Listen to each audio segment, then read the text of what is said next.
Hey guys, in this video we're going to go over how to fix the Beats Solo 4 only one side not working. Okay, and usually what you need to do, you would have to reset it. That's the best way to go about this. And the way you reset this, right, there's a power button next to the right cup right here.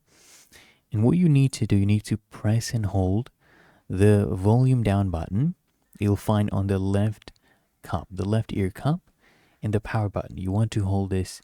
So the power button is on the right cup right here, right ear. The bottom, the small power button, and this the volume down button. You hold both of them for about 10 seconds.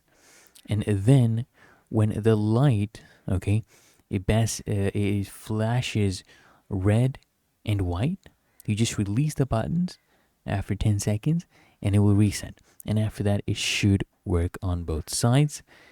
And otherwise, if it doesn't work, then that's a hardware issue with the components, something loose in there. If you found this helpful, make sure you smash that like button and subscribe to find your solution.